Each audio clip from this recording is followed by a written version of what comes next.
Bam. This is Ilana Redstone, and you're watching the Break It Down show. Yeah, we got Ilana here. She's going to talk about, this is going to be great. Will, who's below me. Hey, Will, welcome to the show. I guess, you know what? I'm going to let Will introduce you and let Will do the talking, and then I'm going to shut up and we'll jump in a minute. Go ahead, Will. Wait, what? Okay, so, yeah, I mean, glad to be myself, here. Will, if you're totally on the spot.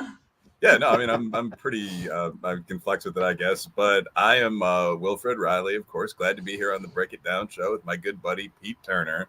And today's interviewee is Ilana Redstone, who I know primarily from her work with the University of Austin and me own University of Illinois. But I'll actually let Ilana do her intro clip. However you'd like to introduce yourself. What would that be?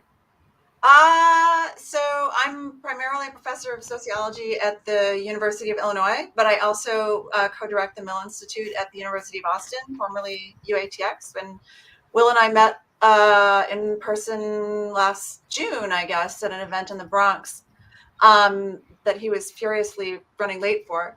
But my work is primarily, it sort of fits into this broad area under political polarization, civil discourse, viewpoint diversity, et cetera, all of this stuff. But I sort of view those as kind of downstream consequences of a fundamental problem in how we think. So the book, The Certainty Trap, will be out in September. And then I'm working on another book right now, which is sort of under the same sort of broad themes. But yeah, so I guess that would be the potted summary.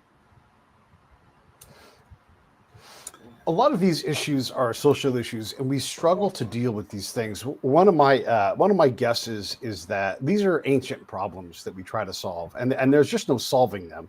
There's always going to be some degree of misery and being left behindness and inequity. I mean, these are Grecian problems, these are Babylonian problems.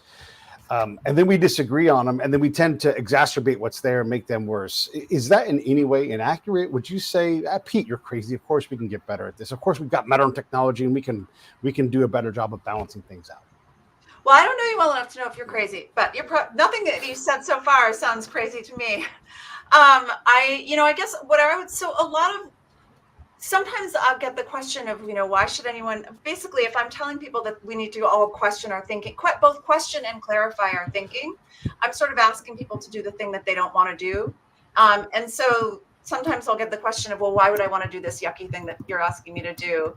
And the reason is because it actually has direct implications for democracy, which is something that is certainly a topic of conversation that we are, there's certainly polls that show that people on all sides of the political spectrum have concerns about that, although they're not the same concerns. But here's where I would start.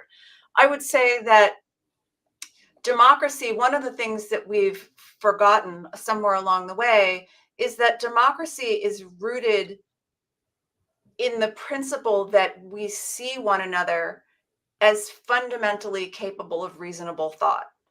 And if we get to the point where it's, half the country is racist or stupid or libtard, whatever it is, then there's a choice to make, right? If that's quite literally your conviction, then you can choose between either democracy is not the mechanism that you want, or it's time to sort of question some of the assumptions that you're making about people who disagree with you. I happen to be a fan of democracy, so I'm hoping that we land at the latter, not the former.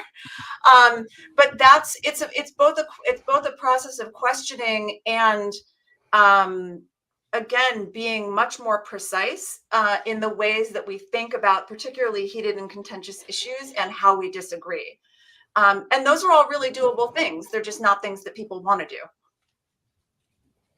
So One question, I guess, that a lot of people ask in political science and a number of other fields is why polarization seems to have increased so dramatically in the recent past. And I mean, there are a bunch of studies showing this, that the median Democrat and Republican have moved much further apart than they used to be. There's a great deal of tension, the big sort in society, all that. Why is this happening? Yeah. Oh, God, that's a big question. Yes. The answer is 5. Why is it happening? So many reasons, right? Like, so you can imagine there's an idea that, sorry, I'm just trying to think where to start. I mean, right. So one of the things people will point to obviously is social media and sort of the role of social media. And then people will argue about sort of, is it just kind of reinforcing political polarization, or is it actually making it worse? But there's clearly the role of social media.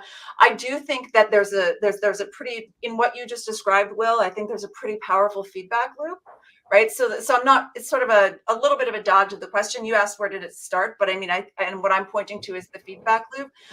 People will throw out ideas like it has everything, it comes from having a long period of peace, right? Largely of a long peaceful period where we have no external enemy that right? Is that true? Is that exactly, other people will point to it's Newt Gingrich, and it's the fact that, senators no longer spend time socializing in DC, going back, right? So going back to when he was Speaker of the House. Is it any one of these things? Probably not. Is it all over? I mean, Francis Fukuyama has written a bunch of, I'm sure you've read, like, he's written a lot of interesting pieces about this.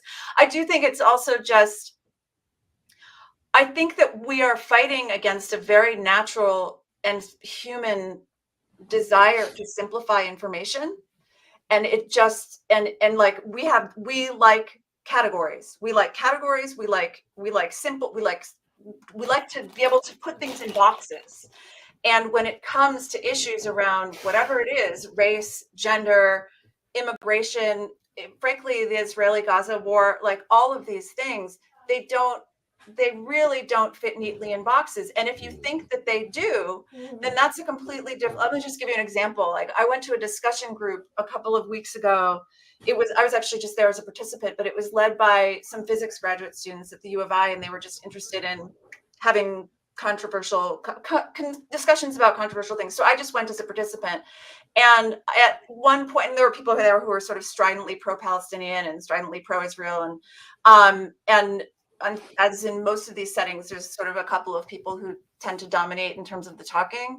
But one of them was saying, there was a student there who said something to the effect of, can we just admit that this is, can we just all admit finally that this is not a targeted attack on Hamas, right? Like, this was his position, which, again, like, I'm fine with all kind, like, I can, like, the whole point of this was a discussion. But my point was, I said, one of the few things I said during that conversation is I said, well, okay, if that's actually how you see it, first of all, what if you're wrong, right? Like, and then, but secondly, if that's how you see it, if you see, because what they led to a question about, do you believe that this situation or any other contentious issue is fundamentally morally and ethically complicated? And this student said no. And maybe it might have been a different student in the group, but it was part of the same conversation. And if that's your starting point, then you're already starting from, these are the good guys and these are the bad guys. Like, this is a Marvel movie. And I think there are good reasons to think that's actually not how it works. And not only that, but it's dangerous, that it's a dangerous way to think. And in fact, sorry, I'll add one more point. Like, a lot of people, one of the questions that will come up is, sort of the more extreme examples, right? So like, well, what does this mean? Does this mean you're both siding something like slavery or the Holocaust or whatever, right? But it's actually not the way it works at all, because what happens is that the more moral clarity that we have, the less contentious something becomes, the clearer the principle is that's being violated. So for example, with slavery, it's not hard to say all lives have equal moral value, or no human being should imprison and should enslave another, right? Like, it's not, and so, like, someone can argue with me about those principles, but I can name them very clearly what they are. So but what is the principle that's being violated if someone says, I don't think that trans women should be allowed to participate in women's category sports? What is the corresponding thing that, like, what is the rule that's being broken? I don't know. So hopefully that makes sense. Yeah, no, it One of makes the very good sense. I mean, if I could just make one quick comment. I mean, I actually would say from a legal background, the claim would be that the principle that's being violated is the 14th Amendment guarantee of equal protection. But that rests on a Which bunch of example, claims. Will? Which example? You're talking about slavery? You're talking about Oh the no, the trans yeah. women, quote unquote, thing. I mean, like the argument would be that gender identity and sexual orientation have been or should be added in practice to the civil rights category. So you're Yeah. denying trans women, who of course are women, the ability to compete with other women in Yeah. women's sprinting. And I mean, I think that the reaction of most people to that would be, and my comment, I joke about being an amoral businessman. But I mean, every time people have these kind of conversations, to me, it sounds kind of like discussing how tall Hercules was, because we just made all of these rules up. So I mean, like you couldn't explain them to wolves or lions or anything. They're mostly just Yeah. bullshit. They're about 10 real principles. Like, don't enslave your enemies is in the next Right. category under those 10, I would say. But but I mean, in the case of the trans situation, there's generally a moral principle that can be evoked, like treat people equally. Yeah. I find generally, as a fairly frequent debater, that the response would then get into what's actually meant there. Like, should you treat people equally even if they're not equal? But yeah, I mean Not be equal. Yeah. What equal on what? Equal by what standard? Equal in terms of what? Like attractiveness, equally. intelligence, wealth. Like what? Oh no, I don't mean to be glib. I'm just saying in the trans case, equally female. I mean, so like the entire gender debate, I think we should be polite to mentally ill people, but the entire gender debate is the idea of large scale trans accommodations is dependent on the claim that there is a category, gender, which is made up of the stereotypes associated with sex, bluntly, that is as important and as relevant as sex when it comes to deciding who's going to be, say, an Olympic competitor. And as both a man, a former athlete, something of a feminist in the second wave sense, like I view that as existentially absurd. So, I mean, I think that that's what most people think privately. I just, I did okay before I got into college and had the luxury of being able to say it. But that is the debate there, where someone would say, well, trans women and cis women are both women, so you're proposing treating women unequally. And I think the response from smart guy on the street would be trans women are guys, so that doesn't make sense. Yeah, I guess I would. So let me back up for a second, so just respond to a couple of things. First of all, I think your point about the 14th Amendment and sort of the legal side, I mean, so look, like I guess I want to make a distinction between a lot of what I do relates, and I'm going to point to the First Amendment, not the 14th Amendment, but a lot of what I do relates, obviously, has implications for free speech and self-censorship. There are people who are far more knowledgeable, constitutional scholars who are far more knowledgeable than I am about what those arguments look like and sort of what the, time, place, and manner restrictions on the First, whatever it is, right? And so the space that I live in is really much more about we all have to live together. And so how are we in small communities, in large communities, in our families, whatever? And so how are we going to talk to one another and sort of walk away and disagree at the end of the day and not want to kill each other? So I guess I don't think it's necessarily a bright line, but I think there is somewhat of a line between kind of the legal argument, which is also important, and the sort of how do we live together knowing that agreement fundamentally isn't the goal, right? That success at the end of the day is not agreement. So I think, I think that's just, which is not in any way to undermine the importance of the legal argument. It's the other thing that I would say is that just to go back to the trans issue, for example, I'm not actually explicitly taking a position on it. What I'm saying is that when we think that all of those questions, right, you pointed to, and rightly so, a whole long list of questions and assumptions. What I'm saying is that when we treat the answers to those questions as given, it gives us all the permission that we need to sort of feel the righteous indignation and the moral outrage that generates the contempt that creates all the problems that we started out talking about. Yeah, and actually, I mean, this is kind of funny because I disagreed with the first example, but in general, I agree with that point. Like the Marvel movie analogy is pretty good.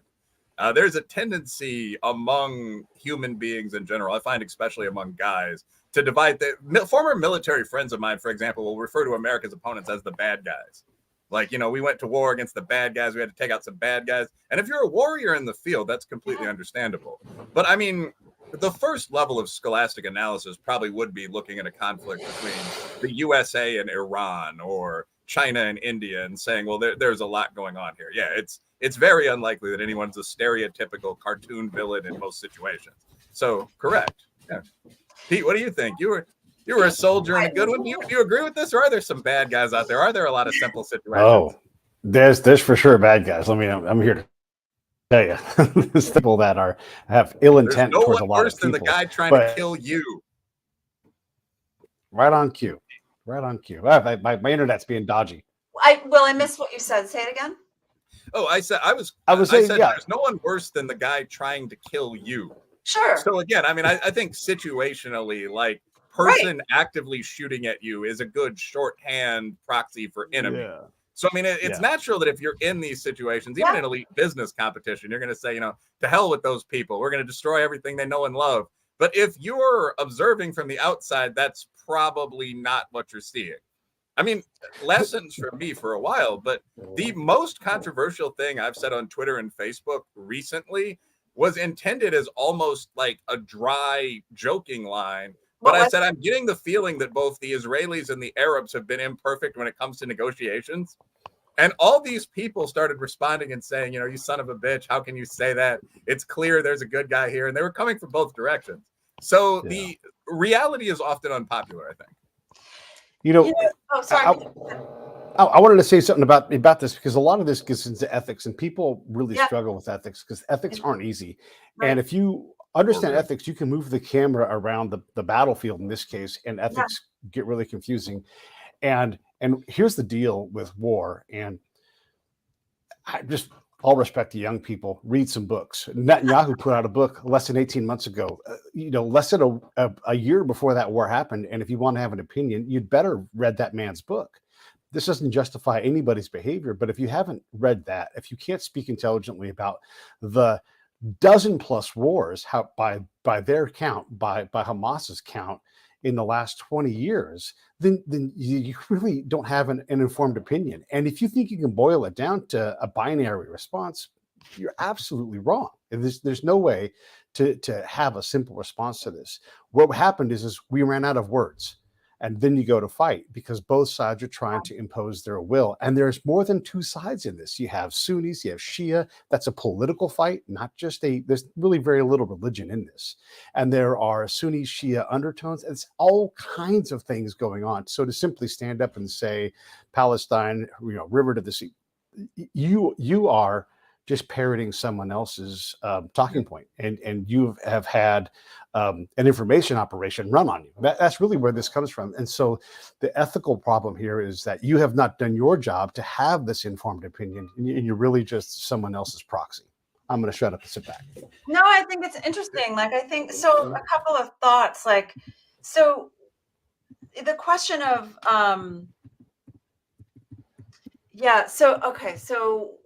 one thing. So one piece that I would say is that I generally am skeptical of arguments where the argument is the crux of the argument is hung on an assumption about someone else's intent.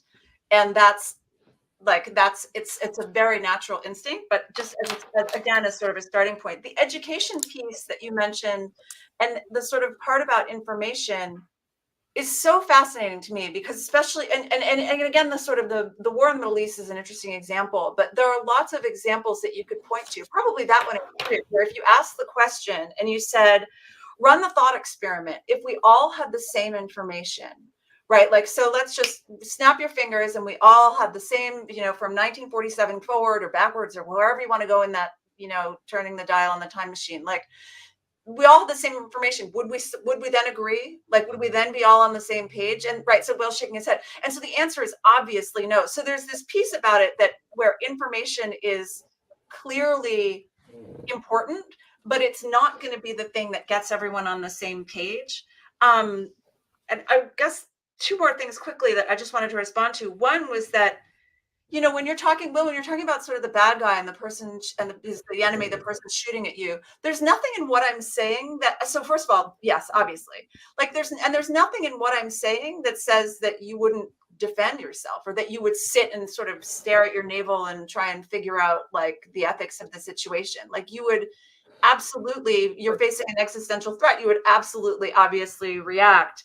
I think there's also a point to be made about if you could again like imagine a thought, like there was this case in, there was a famous Canadian educator, and I'm not remembering the woman's name now, after 9/11, who was sort of, she was, you know, I think somewhat of a kind of a peace activist. I wish I could look up her name, but and she was on a panel, I believe, if I'm getting this right, and the question came up about whether if she had an opportunity to talk to the 9/11 attackers, if she would want to have that conversation. And a lot of the people on the panel sort of the response was, you know, hell no, like, why would I want to even talk to these people? And she was like, yeah, why would I not want to? I mean, I don't remember exactly how she said it, but it was something like, of course. So even the person, not that you want to have a conversation with them when they're pointing a gun at you, but like if you could imagine a thought experiment, there is a version where there is something to be learned there.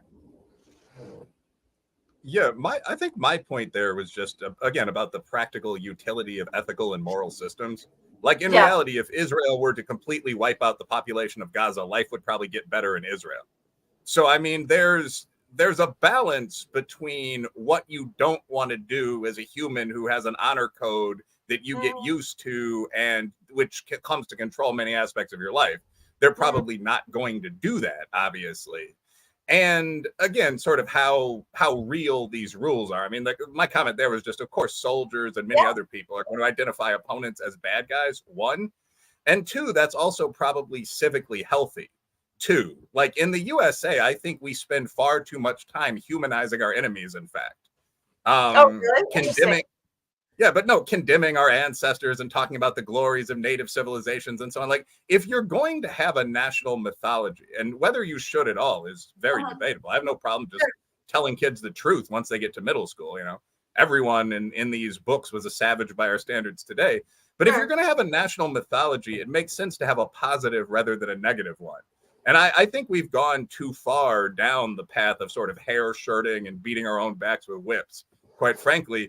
But I mean, so there are two distinct things there. Like one is human nature, the desire to kill your enemies and destroy their lands. Is that bad? I don't think in any real sense. But two, are your enemies actually these horrific, wicked people? I think your point there is very well taken. Of course they're not. Yeah. I mean, with the question, would you want to talk to the 9/11 hijackers? I'm an American patriot. I'd want to talk to the 9/11 hijackers. I mean, what's the scenario there? Would you be able to potentially prevent 9/11? Would you ask a, vicious but honorable enemy why he did what he did? I mean, I don't see too many scenarios where I would say no to that, honestly. Like the idea that... Yeah. Sorry, go ahead. I'm sorry? No, I'm just saying I think a lot of people would. Yeah. Yeah, I know a lot of people definitely would. And I think it's important to me to keep duality in your mind. So, I mean, the natives are actually pretty good on this with the concept of the war chief and the rituals they would go through to get ready for war. You switched from the face of the man of peace to the wolf face of war. And then you'd go do these terrible things, and then you'd come back home and your wife would put you through this very painful purification ritual. And then you'd be normal and you'd go back to farming and arguing with her about what was for dinner. I mean, so the idea was that you couldn't behave like that on a day-to-day basis in society. But again, objectively wrong. Like in my opinion, God is not going to judge you for any of this stuff. Much of it is quite socially effective, but it's not behavior that is pro-social in normal society.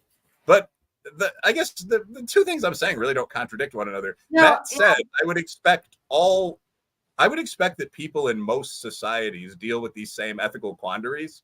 And I think the idea that a colonel level commander for Hamas, for example, would just be an irrationally evil person, consumed by hatred, unable to kiss his wife or talk to his children or something like that. I don't think that's obviously not true. Mm-hmm. It's just difficult for someone who is your enemy to understand you as a person. I would suspect. Yeah, I mean, I think that's right. I mean, and again, like, so I would say that,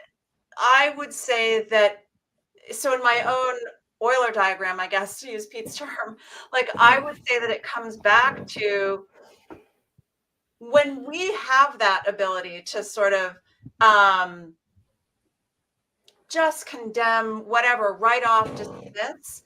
Like this is going back. So this is talking about the book from that'll come out next summer. Like this idea of certainty. I don't like words like always, but I do think that it always can be traced back to some value, principle, belief that you're holding on to as basically inviolable. And I think that that's where I think there are real practical implications for education and for certainly for higher education, but also for, maybe not kindergarten, certainly middle school, high school education about how we think. And, sorry, just to add one of the things I was saying before when I was talking about what I do, some of the idea of certainty has a lot to do, and Will, I don't remember if we've talked about this before, but it has a lot to do with this idea of intellectual humility, right? Or just sort of curiosity. The problem is that as I see it, is that most of us, when it comes to recognizing when we lack, like when it comes to recognizing, oh, you know what, I should be a little bit more humble or a little bit more curious here. Most of us suck at realizing when we lack that. Like we just do. We're not good at it. And sort of by the time you realize that you miss it, that you're lacking that piece, you're sort of halfway there.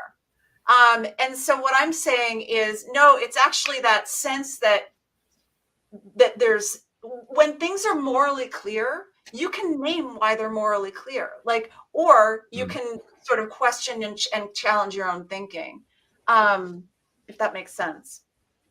No, it makes perfect sense. And I guess the one thing that I'm getting from that is that I think human beings are very bad at recognizing that our background assumptions aren't ultimate truth.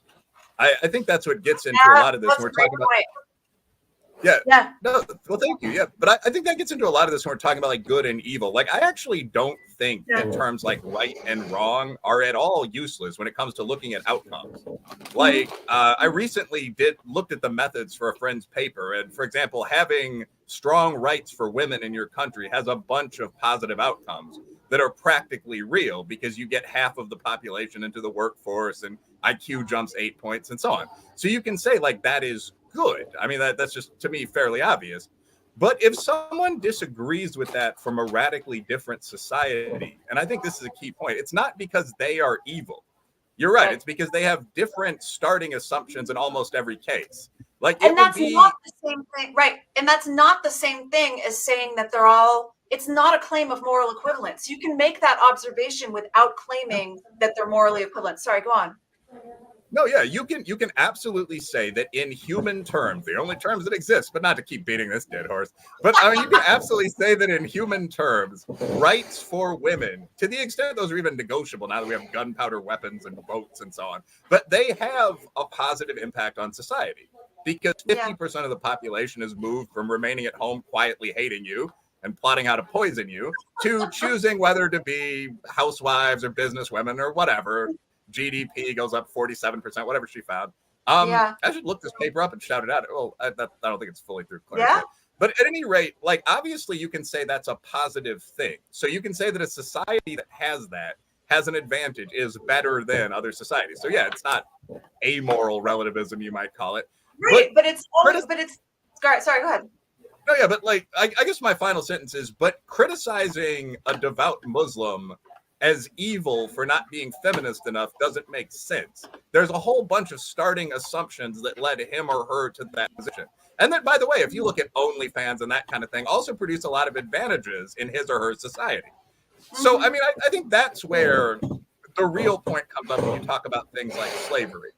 Like, was everyone who enslaved battle captives in the past a wicked man? No, because everyone enslaved battle captives in the past. I'd say that's bad. But at the same time, that's one of the most tempting human vices. Like, these guys tried to kill you. They lost. Get on that boat. That's what everyone did until very, very recently. So criticizing Westerners for doing this, I mean, you'd also have to criticize Black Africans, Arabs, both of whom were better at trading slaves, by the way, natives who ate their slaves in many cases. So it's fair to say we've made a social advance, but you also have to understand the premises that everyone else was operating from in societies where every adult was a warrior, etc. Evil in the sense of hunting humans for sport is quite rare in my experience. Yeah, I mean, I think, again, I would just go back to, I think everything that you're saying makes sense. I would just say, I think another way to actually make the point that you just made is that even when you said, women's rights or whatever, women's access to the labor market or whatever the change is, Equal social roles and norms. Sort of changing social roles and norms, that we can say that's a good thing because we have somewhere, even though we don't say it out loud, we've defined what good means, right? Like somewhere that good, it doesn't have meaning unless someplace in the back of our mind, we have an idea of what society is supposed to look like. Like it's sort of like the idea of what does progress mean? Like what these things don't have intrinsic meaning on their own, but we can absolutely assign them meaning, right? Like once we define, I mean, it's sort of like, if someone says, let's come up with the best immigration policy, right? Like how am I supposed to know if the best immigration policy is one that is designed to provide refuge for the maximum number of people seeking shelter and refuge from horrible conditions in other countries, right? That's one world. Another version of best immigration policy is that it's supposed to really maximize and optimize the economic interests of people who are already in the host country. Those are going to lead to two really different immigration policies. Will, you look like you're not convinced, but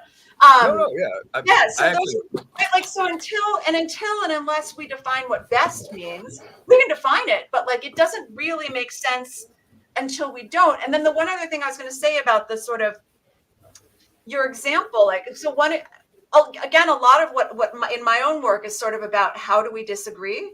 So one example that I've used with students is let's say I'm having a conversation, and it goes well with your example. I'm having a conversation with somebody who doesn't think women should be allowed to drive, and maybe I'm not right. Like, I mean, it's an easy example in this country because there's not many people who think who would stand behind that. But let's say I'm having a conversation with a person, and I'm not super excited about this point of view, right? Like I'm not on the same page. So one response to that person is, right, like one possible response is, well, you're obviously a raging misogynist, right? Like that's one response. Another possible response is, look, but again, now I've hung my argument on this person's intent. And you could say, well, the fact of their opinion is the evidence of misogyny, but that gets into a whole nother set of assumptions. Another way to disagree would be to say, you know what, I think everyone should have equal rights under the law.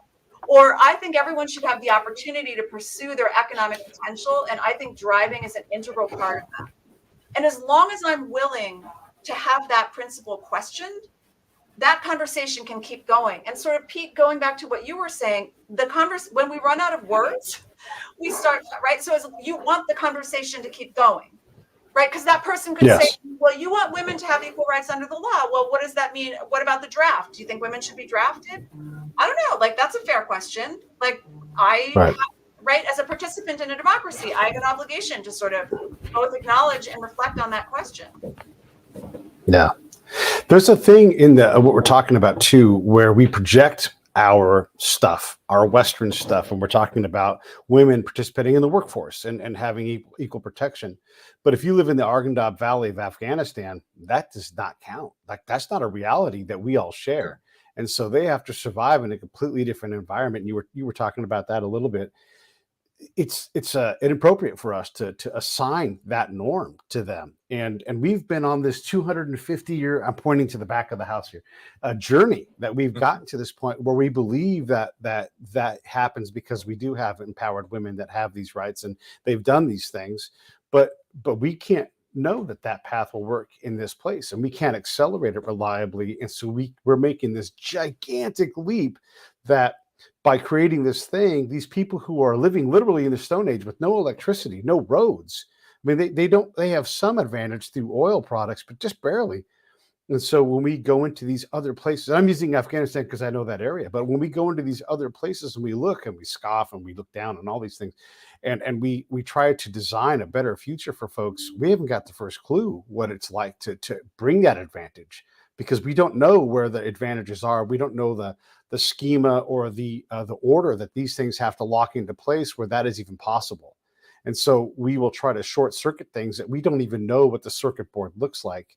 And that's where, again, like this goes back to your work, in that what we think we know and what we actually know is in no way in line with what our I was having this conversation with my buddy Brad, who's probably watching right now. Our ability to understand our rate of mistakes is way out of scope with what our actual rate of mistakes is. Like, our zeroth mistake is the fact that we have no idea how many mistakes we make, and it's way in excess of what we, like, we make way more mistakes, and then we get into complex situations like, oh, we're going to go to Afghanistan and fix things.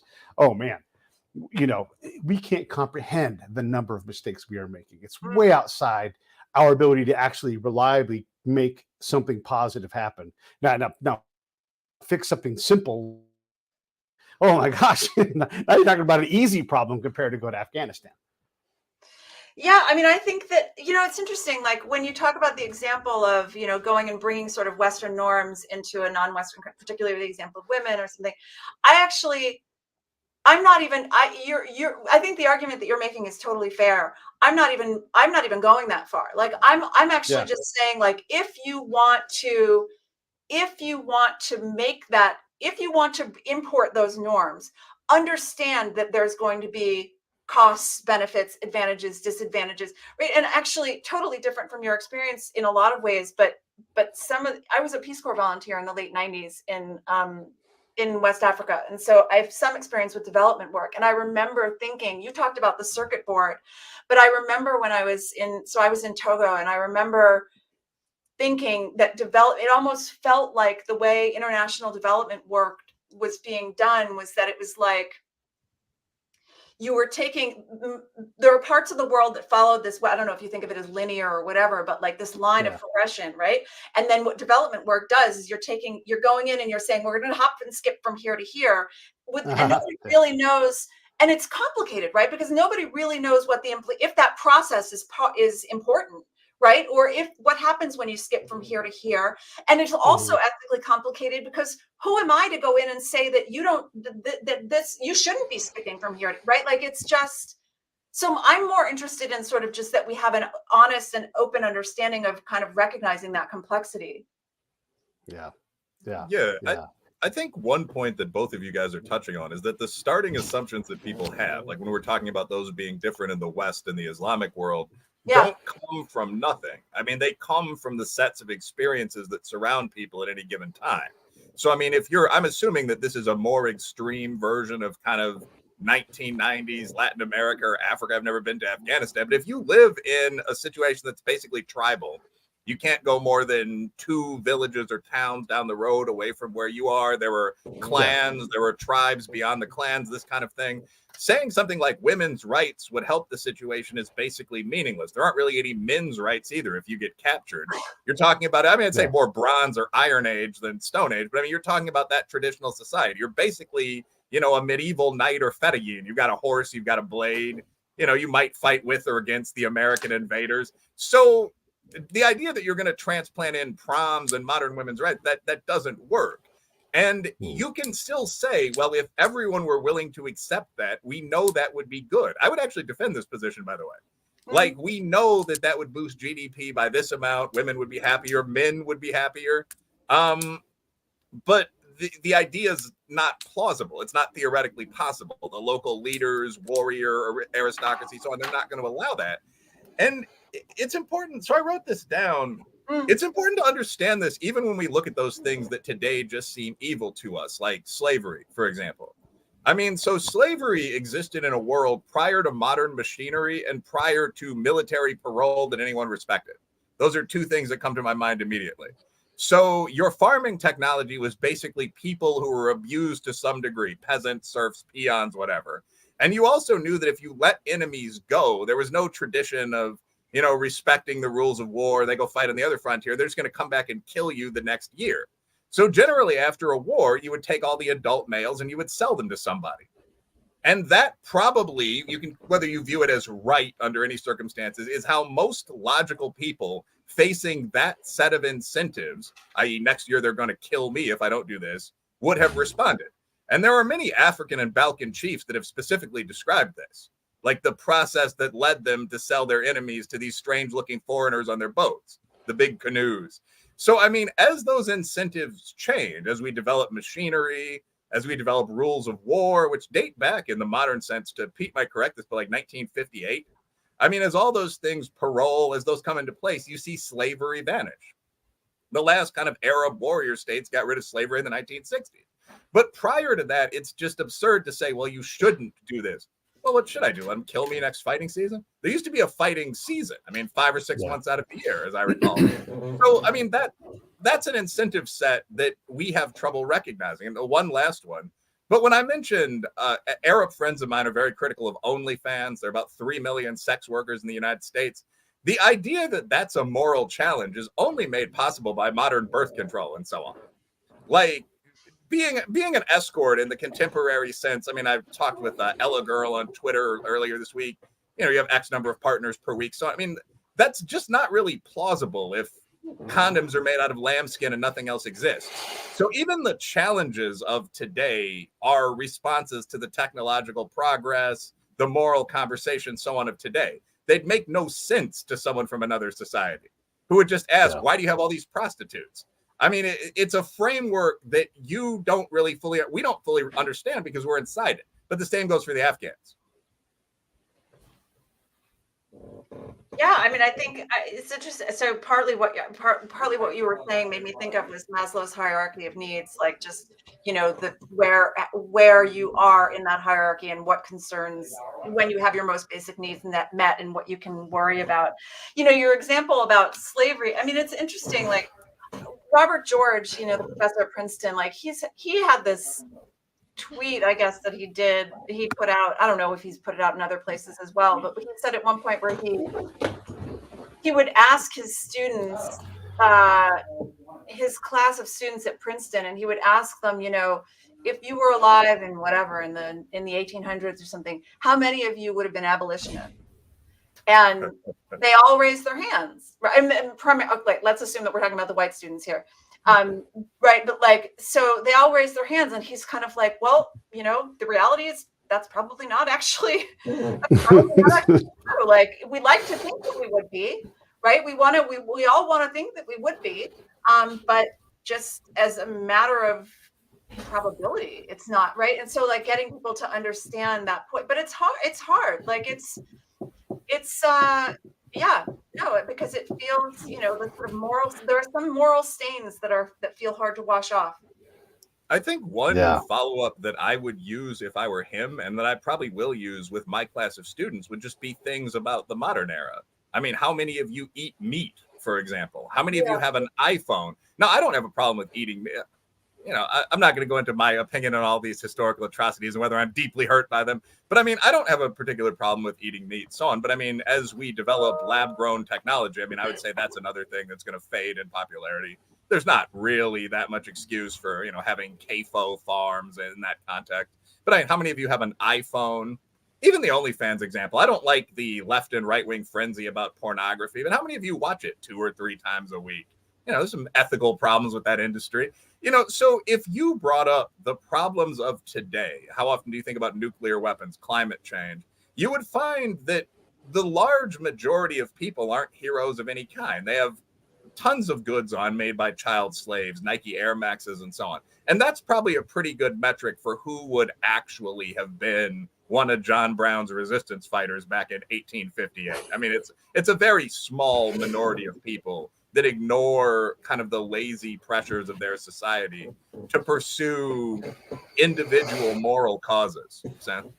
Yeah, no, it's an interesting, I mean, what you're positing is that the same people who would, right, sort of who would live the sort of, I don't even know how, I mean, you're saying, I think that the people who take whatever the sort of analog for today, however close you think you can be, find the people that would be living the sort of morally purest, the most pure, life that they could, and those are the people that would be the abolitionists, we think, right? Like that would be the best guess. People are afraid to ask their boss for a raise. Like let's just be honest here. So to actually stand up against society, yeah, come on. Yeah, but I mean, like you would look at what are today's negative social pressures. Like what percentage of these That's college not the right question. I don't think it's the right question. I think you actually have to get I would say you have to get one step clearer or something, which is something. It's not just what are today's moral questions. It's what is today's version of a moral question that's going to have the social impact 100 years from now or 200 years from now that slavery did. It's like pick the thing that's going to be that powerful. Yeah, and that's where people are on it. Yeah, I think vegans might actually be a pretty close analogy. Yeah. Because if you go back in history, abolitionists were viewed as nutcases. Because remember, all of this stuff, like military parole, farm machinery, all that stuff developed over a period of about 150 years. And prior to that development, I'm almost Marxist with this one. There was just no thought of eliminating slavery. You are not going to let your enemies come back and kill you, and you need to get the crop picked. It just was what it was. Like African leaders, I've read Tipu Tip's autobiography, which is darkly hilarious. You know, I am no bigot. All men are welcome in my markets, either as buyers or merchandise, depending on their fortunes in war. You know, that was just, the whites were at least as brutal. That was just what it was. You know, and the abolitionists at the beginning were people who were essentially saying that the large chunk of society, most of the rich, who owned slaves, should give up a substantial percentage of their family fortune and risk death, if you looked at the Haitian example, to make this moral statement. And the moral statement became easier over time, and abolitionism became more and more popular. But I mean, right now, we don't have lab-grown meat yet in any effective form. So you've got a few annoying herbivores that are sitting there chewing on pieces of raw sweet potato and telling you that it's bad to be a predator. And your main reaction is these people are idiots. Morality probably isn't real, and yours certainly isn't. I mean, I'm being kind of blunt about this, but this is the mainstream reaction to this. That is the analogy to abolitionism.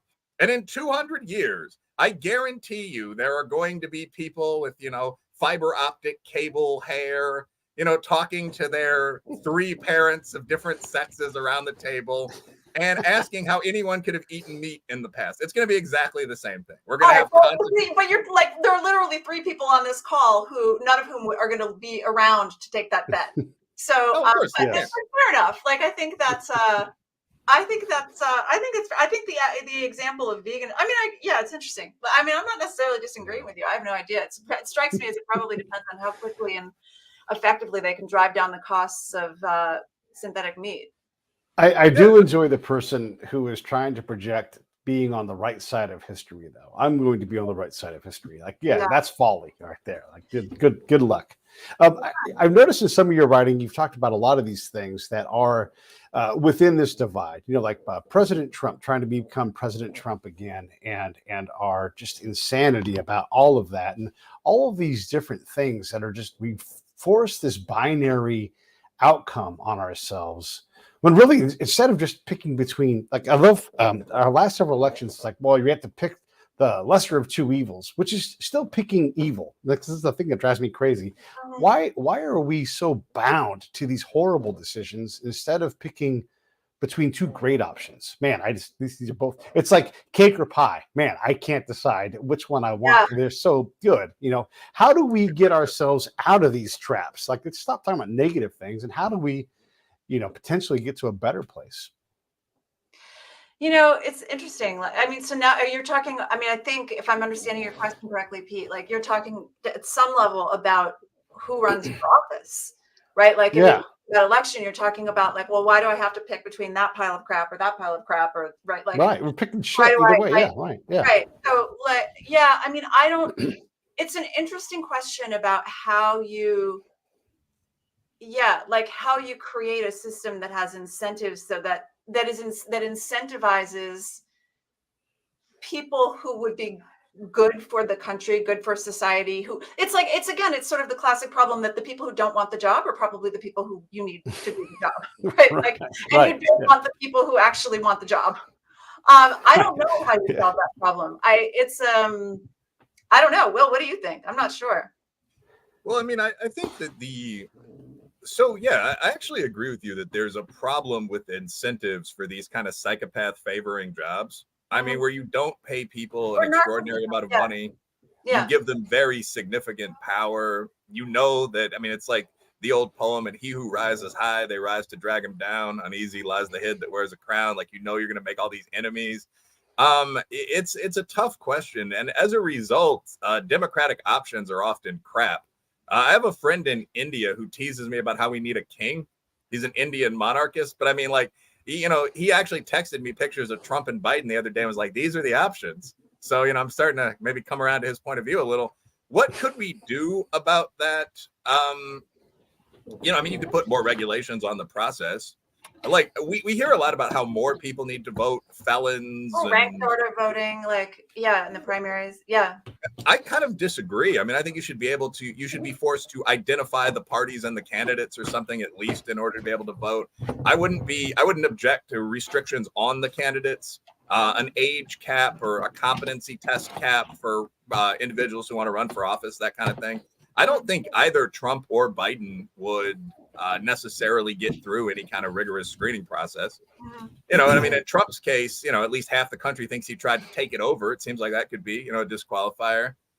They're both involved in these legal cases, although Biden through his son. I haven't really given any solutions here. I would tighten up the process to become a candidate, and I would provide more empirical reward, at least if you're talking about things like state legislature and Congress. Yeah. I mean, more pay, that sort of thing. And I think then you'd get a better pipeline going up. But last comment, a lot of this just gets down to the primary process in the USA, right? I mean, we've got a system that's very rigged against third parties. And then we don't allow ranked choice voting. So we could never do anything like what the Euros do. That's what I meant to say. Yeah. Yeah. And then, I mean, what is it? One of you guys might correct this, but it's like 8-9% of the country votes in each early partisan primary. So you're incentivized to produce. I mean, how would you respond to that? Open primaries, like ranked choice. Now, this is where you actually get into options, actually. This is much more productive. But right now, that's how you get like the AOCs and the MTGs. You get like people that remind me of people my friends have gone out with. I mean, like Lauren Boebert. They're just normal citizens or like business owners that party that are like, yeah, I could do that. I could get 11,000 votes in East Left Foot County. And they run for office and then they become quite prominent. I mean, so I would crack down on that a little more requirements to become a candidate, but also regulate that extremely partisan primary process, so on, that kind of thing. Yeah, no, I mean, I don't have an answer to it. I can say, I mean, if we sort of go back to where we started, the conversation that we have about how to solve that problem is that's an important conversation. And this is what we've hitched our wagon to, for better or for worse, by wanting to have a representative democracy. And so, which I still think, again, for all of its flaws, is probably, I don't know. I mean, obviously people make an argument that what we should have is a monarchy and what we need is a king or what we need is a benevolent dictator or whatever. Like I tend to still think that democracy, for all of its flaws, and sort of like capitalism, is sort of the best, it's not perfect, but it's better than the alternative. And so, I don't know, figuring that. It's crazy. Yeah.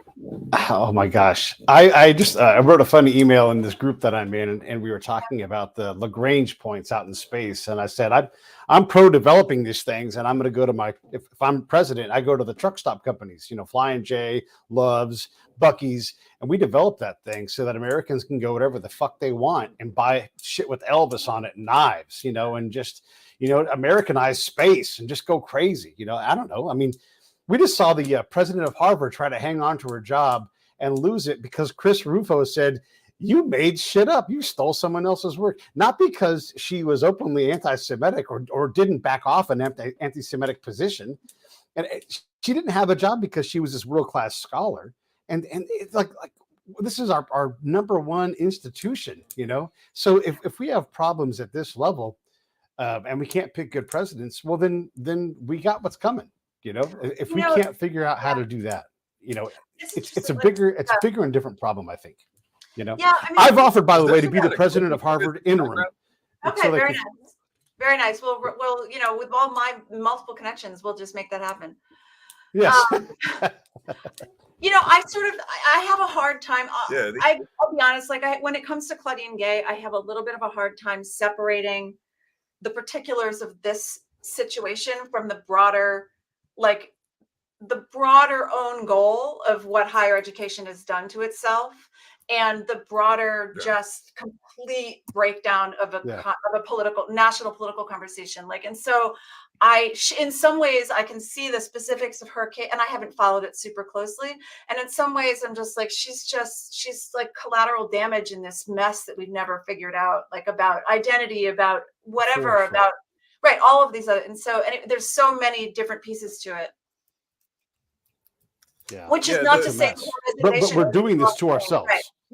Absolutely. I think and particularly in higher education, I would say we're doing it to ourselves, and it's totally unnecessary. Like it's totally unnecessary. Like one of the biggest things I think, and that higher education would do well, if we would do a lot better if we did, was start to make contact with the fact that you can't be all things to all people. Like you cannot have a campus environment where you're prioritizing simultaneously academic freedom or open inquiry or whatever you want to call it, and making people feel safe, not offended, whatever. Like at some point these things are going to, and they are and have run into one another, and higher education has just been repeatedly sort of unwilling to acknowledge the conflict and to sort of tackle it head on, but it's just rearing its head in all kinds of ways.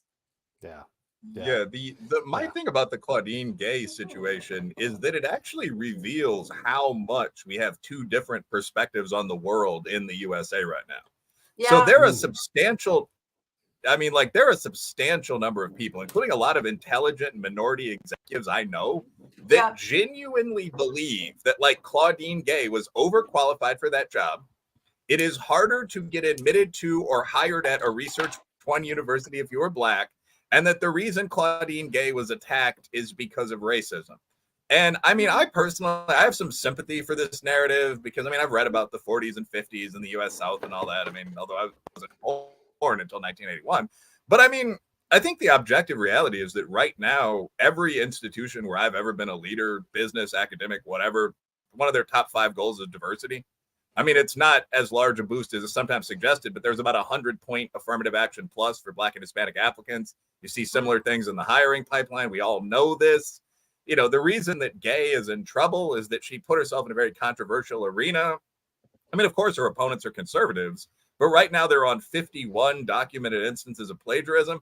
So, I mean, from this perspective, I kind of feel sorry for her because I honestly think that anyone who gets on the big stage like this and pisses off a power group, which could be Blacks as easily as whites, liberals as easily as conservatives, we've seen it in both directions, you're going to get attacked and you have about a 50% chance of survival. So I don't really have any hatred for the fact that she's going back into political science, where she's considered fairly solid. I mean, but the reality that she did what she's accused of is there. You can read it. So I think that there are these two different perspectives. One is, okay, it's a power game. She got caught, send it back to her old job. And 2 is like, yet another instance of the satanic racism and it's hard for me to take number 2 seriously, but a lot of people have been taught in number 2 their entire life. There's systemic racism in these institutions. And now we see it. This was the first Black president. They wouldn't let her hold that job. And ignored in all this is the fact the main person she ripped off, Carol Swain, is a Black former university professor and executive. So complex world. Yeah, I mean, well, frankly, like it sounds like you are far more informed on the topic than I am. I'm more sort of watching it from a distance and saying like there's a way to, so everything that you're saying makes sense. There's a way to view it again, like, and I haven't been following it as closely. There's a way to view it that because of all this stuff, like if you just take a few more steps back, because of the complete failure and breakdown around the sort of conversation in higher education about the Israeli-Gaza war, that breakdown comes is sort of our own goal in higher education about our complete, which goes back to our complete inability to sort of not be binary thinkers, to see complexity, to be clear, to be clear in our values, all of those things. And then there's a way to view her that it's sort of like she was the very high profile example of everything that was going on wrong in October, November, et cetera, and then come with these hearings in higher education. And so she was coming down regardless, right? Like someone was, it's what you just said before, like you get, however you said it, like you get high enough. And so there's a little bit of it to me of like a pitchforks and torches feeling. And I don't like pitchforks and torches regardless of who is wielding them. And that may be unfair because I will be the first person to admit that, again, like you seem to be far more knowledgeable on this, the particulars of Claudine Gay, than I am. I'm just saying from my minimal knowledge perspective, standing back, it has a little bit of that feeling. Oh yeah, I mean, so a lot of this is fairly partisan. Like I know and like Chris Rufo, but I mean, had Claudine Gay been what's a top 100 conservative college, Hillsdale? I mean, had Claudine Gay been the conservative president of a university who said the same thing, like we've got, free speech rules here, you can like it or dislike it. There are some exceptions for gender, but no, we don't expel students for that. I don't think there really would have been that much of a crisis. I mean, Gay happened to be the very woke president of Harvard. Harvard just got sued in fair admissions. I mean, she kind of had to know what this was, to use that phrase again, when she gets in there and there's a Republican congressman asking, like, do you support genocide? But I mean, she then handled it quite badly. And in fact, most of them, of the 3 or 4 presidents that were in that room, at least 2 have been fired. I mean, the president of Penn was fired Harvard, a day. Right? Yeah, a day after the hearings. I mean, and again, there's just a practical reason. A conservative donor withdrew a $120 million gift. Yeah. But that was it. I mean, if you're, people are pretty open about that. Yeah. So unfortunate. Was that one at Harvard? That was at Harvard or Penn? That was at Penn. So it was 3 presidents in the main room. The only one that has not been attacked is the president of MIT. Oh, interesting. And you kind of wonder why that is. I don't know. Why do you think? I have no idea. I mean, now one thing I will say, and I'm not saying this is the primary cause, but she's Jewish and, as I understand, fairly faithful. And I mean, if that's wrong, I'll look it up after the show. But I think it would be a little harder to accuse her of being a crazy anti-Semite. I mean, she's at an institution with a large percentage of Jewish American students, and she's Jewish. So I think that might have given kind of the trio, who all get along pretty well, a little better of a line of defense. Like, you're calling us anti-Semites, but we're all women, 2 of us are minorities, and I'm Jewish. So I think they just focused on, they took out the weak link first, and then the white woman who had no one to go to bat for, and then they went after Gay. And but even then, so everything you're saying, again, of course it makes sense. You are telling us, like, you're seeing what happened and you're telling a story about what happened, right? Like, and maybe it's right, but I have no idea. Like, sure, that would be my guess. I actually, I meditate fairly often, and there's a sort of exercise I do where you sort of roll dice in your head and see probabilities, which sounds silly, but actually works quite well. And I'd put what I just said at about 55%. I wouldn't have made the strategic decision to attack a pro-Israel Jewish American about being an anti-Semite. So you just have to sit her outside the conversation. Say something like, well, one of these presidents is quite well qualified, and we'll let her get a pass on her unfortunate remarks once. And then you'd go after the other 2 that you thought you could more easily attack. And the strategic nature of this is one reason it irritates a lot of people.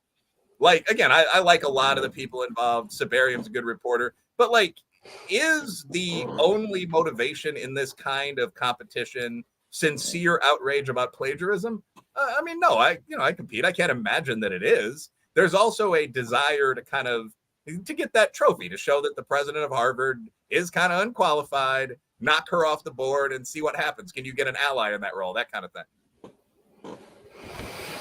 Yeah. Redstone 6. Redstone 6. Well, well, this has been fantastic. I don't want to keep you guys for too long. Is there anything either of you wants to say in closing before we wrap it up? No, thanks, Pete, so much and Will. This has been really a great conversation. I appreciate being invited. Thank you.